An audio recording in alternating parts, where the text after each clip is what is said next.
کیا کہنا چاہیں گے ڈاکٹر صاحبہ اس پہ؟ دیکھیں، اگر مودی صاحب کو یہاں پر انوائٹ نہیں کیا گیا تو اس کے پیچھے کچھ فیکٹرز ایسے ہیں جن کے اندر میں کچھ کی نشاندہی کروں گی۔ سب سے پہلے لداخ میں جاری جو تنازع ہے چین اور بھارت کا، دونوں ملکوں کے تعلقات کو سخت متاثر کیا۔ اس لداخ کی جو تنازع ہے اس نے چین نے اپنی جو فوجی طاقت کی نمائش تھی آج کے دن میں، وہ بھارت کو اس میں شامل اس لیے نہیں کیا کہ شاید وہ اس کو ایک سخت پیغام دینا چاہتا تھا لداخ کے حوالے سے۔ دوسرا فیکٹر جس کے اوپر میں بات کروں گی وہ ہے چین پاکستان کی جو قریبی دوستی ہے، جو قریبی تعلقات ہیں۔ تقریب میں آپ نے دیکھا کہ وزیر اعظم پاکستان شہباز شریف جو تھے وہ بھی مہمان تھے، جبکہ پاکستان اور چین کی جو اسٹریٹجک پارٹنرز ہیں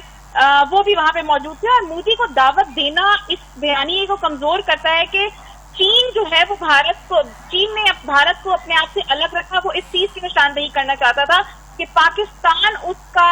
زیادہ اسٹرانگ دوست ہے۔ پھر اس کے اندر ایک جاپان کا فیکٹر بھی آپ دیکھ سکتے ہیں کہ یہ جو پریڈ تھی بنیادی طور پر دوسری جنگ عظیم میں جاپان پر فتح کی یاد میں تھی،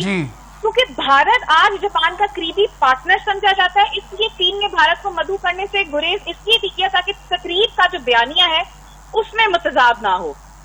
دوسری چیز یہ کہ سفارتی دباؤ اور جو طاقت کا مظاہرہ آج آپ نے دیکھا، چین نے صرف ان رہنماؤں کو بلایا جن کے ساتھ ان کے تعلقات یا تو قریبی تھے، جیسے روس ہے، پاکستان ہے، ایران ہے، شمالی کوریا ہے، یا پھر جو اس کے بیانیے کے قریب کھڑے ہوتے ہیں۔ بھارت کو نہ بلانا ایک علامتی سفارتی تنہائی دکھانے کی بھی کوشش تھی۔ اور تیسری چیز یہ کہ عالمی سیاست میں صف بندی جو الائنمنٹ ہے وہ بھی ہو سکتی ہے کہ چین کہتے ہیں کہ وکٹری ڈے کو اپنی موجودہ عالمی پوزیشن کے اظہار کے طور پہ استعمال کیا گیا ہو، کیونکہ بھارت حالی برسوں میں امریکہ، جاپان اور یورپی بلاک کے قریب ہوا، اس لیے اس تقریب سے اس کو شاید باہر رکھا گیا ہے۔ ایک تصویر جو اس وقت سوشل میڈیا پر بہت زیادہ گردش کر رہی ہے، اگر میں اس کے حوالے سے بات کروں تو اس تصویر میں جو دنیا کی بڑی طاقتیں ہیں اور یا ان کے قریبی اتحادی ممالک ہیں، ان کے رہنما ایک ساتھ موجود نظر آئے، اور آپ نے دیکھا کہ عالمی سیاست میں نئے اتحادیوں اور تعلقات کی عکاسی کر رہی ہے یہ تصویر، جس میں وزیر اعظم پاکستان میاں شہباز شریف صاحب بھی موجود تھے۔ چونکہ آپ کو پتہ ہے کہ یہ اتحاد کا پیغام دیا گیا ہے، روس، چین، شمالی کوریا اور پاکستان جیسے ممالک رہنماؤں کی ایک ساتھ موجودگی مغربی دنیا کے مقابلے میں ایک متوازی بلاک یعنی کہ اینٹی ویسٹرن بلاک کی جھلک پیش کر رہی ہے یہ تصویر۔ اس کے بعد ایسی تقریبات میں رہنماؤں کی جو شرکت ہے وہ اکثر محض تقریباتی نہیں ہوتی ہے، بلکہ یہ سفارتی تعلقات اور سیاسی اعتماد سازی کی علامت بھی ہوتی ہے، اور ہم نے دیکھا بھی ہے۔ اس کے بعد اگر میں مختصراً بات کروں تو یہ جو تصویر ہے عالمی سیاست میں طاقت کے توازن، نئے اتحادوں اور چین کے بڑھتے ہوئے کردار کی ایک اہم علامت سمجھی جا رہی ہے۔ جی مس، ابھی ریسنٹلی جو ہے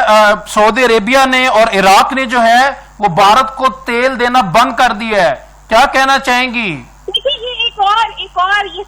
سفارتی محاذ پہ بھارت کی ہار ہے کہ سعودیہ نے اور دیگر ممالک نے اس پر سے اپنا دست شفقت ہٹا لیا ہے۔ کیونکہ مارکہ حق کے بعد انڈیا نے جس شکست کا سامنا کیا ہے اس کے بعد سعودیہ ہو یا دیگر ممالک ہو وہ انڈیا کے ساتھ ٹریڈ یا دیگر جو امور ہیں ان پہ بات نہیں کرنا چاہ رہے، اور سب کا فوکس جو ہے وہ بھارت سے ہٹ کے اس وقت پاکستان پہ ہو گیا ہے۔ پاکستان کے وزیر اعظم کو جو اس وقت مقام دیا جا رہا ہے، میں سمجھتی ہوں کہ یہ پورے پاکستان کے لیے بہت بڑی بات ہے، اور یہ سفارتی محاذ پہ ہماری جیت ہے۔ یہ مارکہ حق کے بعد اس وقت آپ کو پتا ہے کہ فیلڈ مارشل عاصم منیر صاحب بھی وزیر اعظم پاکستان میاں شہباز شریف صاحب کے ساتھ موجود ہیں۔ یہ جو ایک طاقت کی علامت سمجھے جا رہے ہیں اس وقت دونوں، آپ نے دیکھا ہوگا کہ کس گرم جوشی کے ساتھ لوگ ان سے مل رہے ہیں۔ اس وقت پاکستان کے وزیر اعظم میاں شہباز شریف صاحب اور فیلڈ مارشل عاصم منیر صاحب اس وقت سینٹر آف اٹینشن بنے ہوئے پوری ایس سی او سمٹ کے اندر۔